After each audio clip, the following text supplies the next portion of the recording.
Listen, your book doesn't need to be a bestseller for you to start booking school visits. So in this video, we're gonna break down what you need to say, who you need to say it to, and when you need to say it, so that way you can start booking school visits for yourself. Let's first start with what you need to say.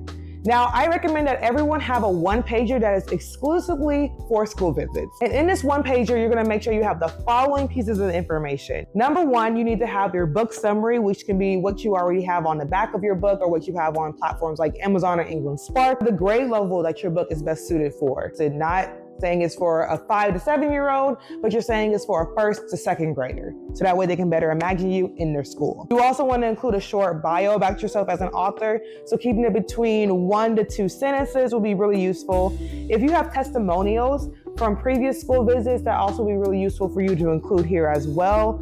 And I also recommend as an optional part that you have a photo of yourself. I also recommend that you include hyperlinks whenever relevant. And these hyperlinks can of course be links to say your own website, or if you're featured on say the news or something like that. And there's articles to further establish your credibility as an author, your popularity as an author.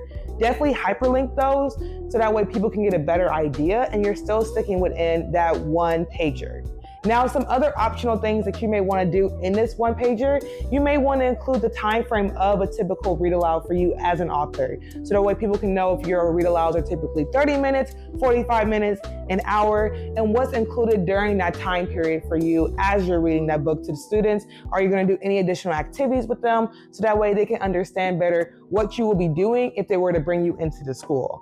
And going along with that, you can also include the pricing that you're charging for doing school visits as well. So again, during that one pager, they're skimming it through and they're able to gather all the information all in one place. But you also need to have a really strong outreach email that you send that is clear, direct, and focused with the amount of information that you're giving. So that way people are interested in partnering with you to bring you to their students at their school. So of course in this email, you're going to attach your school visit form so that way they're able to understand who you are as an author and gather that information there. But something else that you may want to emphasize in this email is the benefit of bringing you in as an author to those students. Yes, in our minds as authors, we are trying to book a school visit. That is our goal. But from the school's perspective, you need to help them understand how you are solving a problem that they have.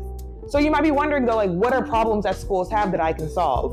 Well, typically some of the problems that they have are helping kids to fall in love with reading or helping them with their literacy skills, or a problem that they could be trying to solve. It could be that they want to have their children exposed to different careers out there.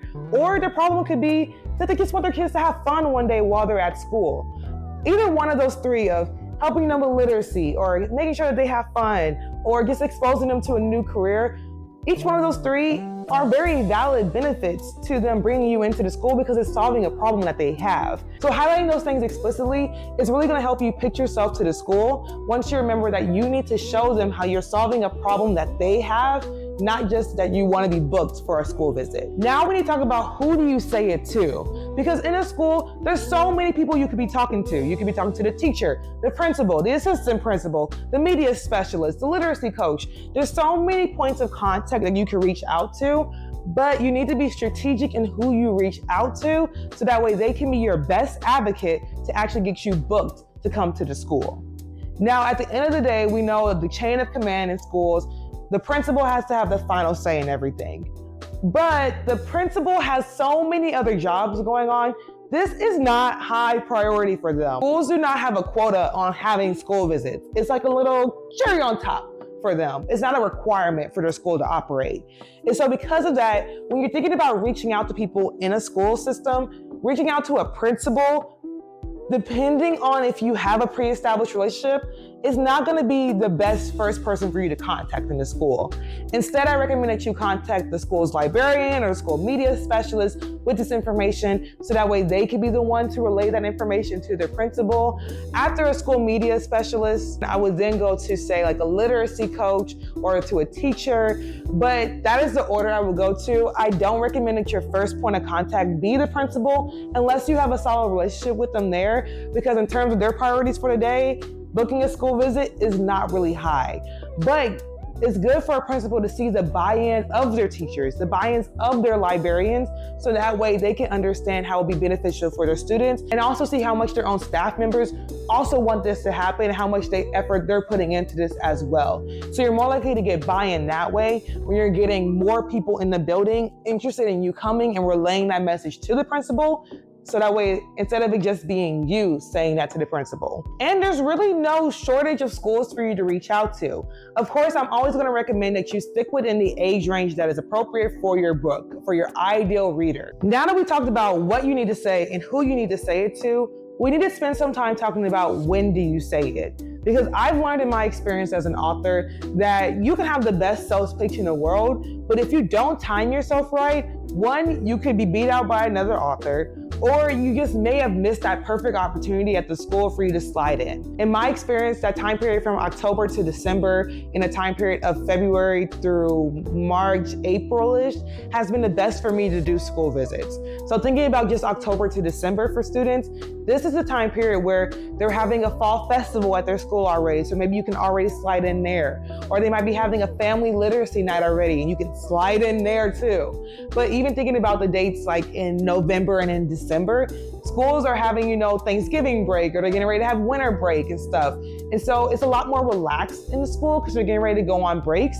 And a lot of schools have brought me in during that time period because they still want to do something educational, but they also want to do something fun for students as they're easing into this chill, relaxed point in that November, December time frame.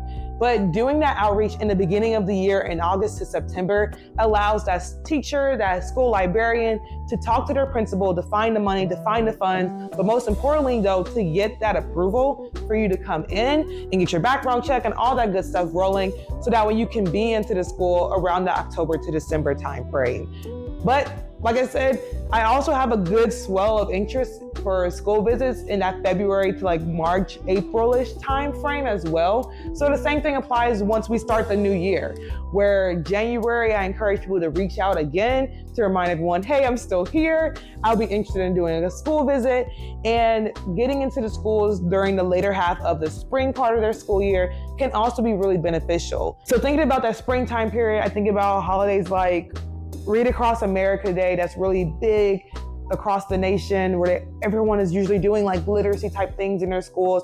That's a great time for them to bring in authors. You also may want to consider things like Cultural Heritage Months, if that applies to you or applies to the story that you've written. So for me, for example, as an African-American author, I usually get booked a lot for February for Black History Month. But also as a female, I also get booked a lot for Women's History Month in March. If you're Asian American, there's Asian American and Pacific Islander Month in May that also can be a good time period for you. Even knowing about those Cultural Heritage Months can be a part of your pitch, and can also be a great time period for you to slide into the schools as well, to read your books as well. Now, something else we definitely need to keep in mind when it comes to picking the right time of year to come into a school for a school visit is state testing. Now, when it comes to state testing, very rarely are we as outsiders aware of when state testing is going on, but it's usually in the springtime period towards the end of the school year, thinking about like your March through April-ish, maybe May time period for certain schools. But keeping that in mind is really important, because when schools are getting ready for their state testing or they're doing their state testing, everything is shut down. Nothing out of the ordinary can go on in that school because it's very important that they get their state testing done. But because of that, as an author, it's important for you to know that those periods of time are non-negotiable. But in my experience, I've had a lot of schools who want me to come before the state testing has started or after the state testing is already done. Usually before, the sales pitch is that they want their students to get excited for reading and fall back in love with literacy, so that way they'll pay attention, be really focused, and love the reading parts of their assessments. And that's something I am more than happy to do. Typically on the other side of that, when state testing is done, it's more so just similar to what I said earlier about October to this November, December time period. Like, it's a chill time in the school. They just want their students to have something fun to do, something engaging, but still educational. And that's kind of the vibe after state testing is done. I know in my experience, I've had a lot of schools where a large amount of students were already done with their state testing, but they still had a few more students who needed to finish it. And so me, as the author coming into the space, I was to entertain and educate the kids that were already done and give them something educational to do, while our teachers focused on the remainder kids that need to finish up their state testing.